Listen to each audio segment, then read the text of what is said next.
Welcome to day 6 of our 7-day Ultimate Wounds to Victory Challenge. We've been discovering the effect of childhood wounds on career, on finances, on parenting. Today, let's discover how childhood wounds can impact your romantic relationship, how it can impact the quality of your romantic relationship, and who you attract in a romantic relationship. So, this is very relevant to you if you're a married person and if you want to heal your relationship. And it's also relevant for those people who are not yet married but who are looking for the right partner or a romantic person in their life. Because it is going to reveal to you the unconscious patterns. Because as you might have guessed, what rules your life is your unconscious patterns.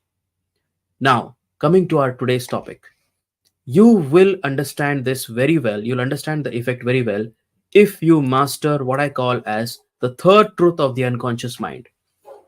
And that is, you unconsciously cycle back to the hurt experience and relive it in new experiences. So, if you had an experience where you were emotionally hurt, that is, you were neglected by your parental figures, or if your emotions were downplayed, or if your parental figure was absolutely absent emotionally and physically, then you will attract the same experience, the same type of emotional experience from your romantic partner. In other words, you will attract someone unconsciously who is going to give you the same or similar experience. Only thing over here is that now it's not going to be in your parental relationship, but it's going to be in your romantic relationship. So, this is the reason why some people who are well qualified, who are doing fantastically well in their careers, end up sometimes, or most of the times, unconsciously attracting people who can drag them down and make them feel terrible. Now, as a marriage coach, I can tell you that many of the cases that I handle are definitely because of childhood wounds. There is nothing wrong in the adults per se. They are both capable of making each other very happy and living an amazing married life. But the reason why that's not happening is because they're circling back or cycling back to their childhood wounds. So, if you understand this truth very well, let's now move ahead to how concretely this affects our romantic relationships. So before that, I just want to know how many of you are live with me right now. If you're live, go ahead and just type live or hashtag replay if you're watching it as a replay. Thank you. Great. So let's now uncover the effect. There are many effects of childhood wounds, but we are only going to look at 4 effects because I think that is more than enough to begin with. This is going to help you to understand some of your own failed relationships as well and why they were failed. The first one over here is unconscious coupling. And it is exactly what I've just mentioned some time back. You unconsciously attract someone who is going to repeat the experience that you had with an emotionally immature or neglectful parent. So, if some of you already can have a bulb on moment at this point of time, you can go ahead and type bulb on in the comments because many of us are not aware why our relationship is not working. Even if you are doing the best, maybe you're bending over backward and you're doing your best, and yet it's not working. And you realize that time and again, you're being insulted. Time and again, you are being demeaned, even if you mean the best and the most to each other. So, unconscious coupling is usually when you had a neglectful parenting experience or even an abusive parental experience. That's also one of the reasons why many people, good people, attract narcissistic personalities in their romantic relationships. It's also one of the examples of attracting, if not narcissistic, then highly manipulative people in your romantic relationship because you unconsciously go to someone who's going to repeat that experience for you. Now you might be asking, Ajay, why is it so cruel? I mean, why is it that we have to relive that experience? Simple. Because your unconscious mind is not capable of solving your problems, it's only capable of pointing out the wound. That's it. The repetition of that experience is nothing but the pointing out of a wound that needs to be healed. Because I'll tell you as a marriage coach, once your wounds are healed, you start attracting healed people. That's how our experience has been. And I'm sure that's the experience of many of you who are watching over here. You started attracting the right people in your life once you made changes and once you got healed of your wounds. Great. Let's go to the next part, which is emotionally avoidant partner. Your childhood wound may resurface in your romantic relationship by by being not attracting by being an emotionally avoidant partner. What does this mean? If you were not given attention to in your childhood, then you start building a wall around yourself. You don't find it safe to express your emotions. Why? Because nobody paid attention to you when you were expressing your emotions as a child. So as a child you internalize those emotions, and you told yourself that maybe my emotions are not important. And so, what you did was you built a wall around yourself. That's why we call it as avoidant. Someone who has built a wall around himself in such a way that it's difficult for even you to point out your needs and your wants.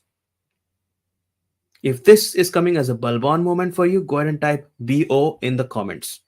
If you're a person who finds it difficult to express what is it that you want, what is it that you need, then most probably you are someone who is an emotionally avoidant person. So you're emotionally distant to your own emotions. You're not able to feel or identify your emotions and your needs. And also, it is difficult for you to identify the emotions of your partner. Now, this is the reason why two good people who want great things to happen in their relationship sometimes feel that there is a lack of spark in their relationship. There's a lack of understanding in their relationship. Why?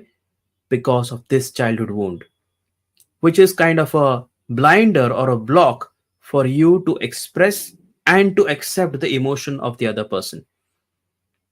Very powerful, and this can destroy people's lives. Especially well meaning individuals can just be unaware of it. It's like a blind spot. Third, emotionally explosive partner. Now, this usually happens if you were not prioritized as a child. If as a child you were not prioritized, you were not made to feel important, and then what happens is you make a statement about yourself that I'm not the priority. And that's why as an adult you react to it. And even if you find a hint of the other person not giving you priority, you explode emotionally. You go into a fight mode, a reactive mode. It's like an explosion, an explosive anger maybe, or maybe exchange of angry words. Words like you don't care for me, you're never there for me. So emotionally explosive partner. Someone like this can come as something like this. You're trying to be the best for your partner, but somehow you just forgot something. Let's say that you forgot to get something for her or for him. And suddenly there is this fight that comes up. You always forget. Now, where is that coming from? Because you are allowed to forget in a relationship. But if your partner is explosive at every little so called mistake of yours, it's a sign that they were not prioritized when they were children. And so statements like, I'm not important for you, you never give me importance, all of this is coming from a wounded childhood experience of not given priority to, taking offense very easily. This is one of the signs of emotionally explosive partner. Now, if that's what you're experiencing and if you need help in it, then I invite you to DM me, because in that case, what I can do is I can help you to heal this childhood wound of yours, or even help your spouse or your romantic partner to be healed of this childhood wound. Let's go to the next one. Pleaser partner.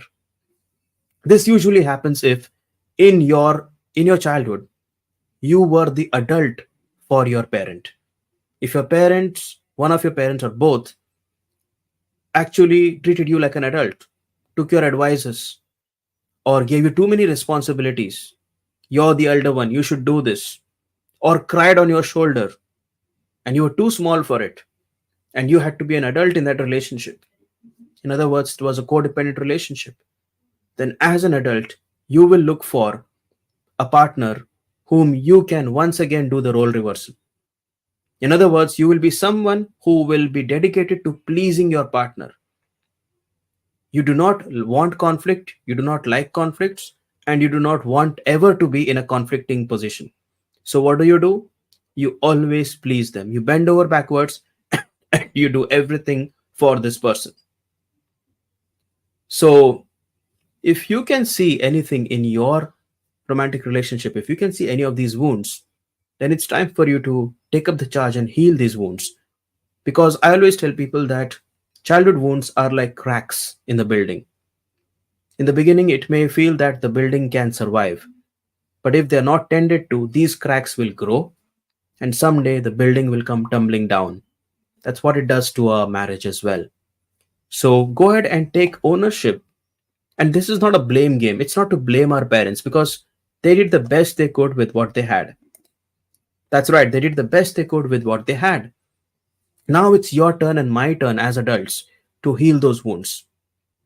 And how can we do that? First by being aware of it, and then by seeking active therapy and help. So if you want to heal from your childhood wounds, you can DM me, you can send me a message here on Facebook or on LinkedIn, and you can book a free discovery call with me. You can also type VIP in the comments, and you can join my free VIP group on Facebook, where we give away these resources, live questions and answers, therapy insights, also a space where you can talk. It's all happening in our group. So you can go ahead and type VIP, and I'll give you the link for our Facebook group. You can join in there. So thank you for being with me. And what you can do right now is you can just comment your key learning, your key bulbon moments, because by reading your comments, someone else will also get hope and courage that it's not just me, but there are many people who are going through this. Let's be spreaders of light in this world. Thank you for being with me. See you tomorrow for our last day of Wounds to Victory Challenge.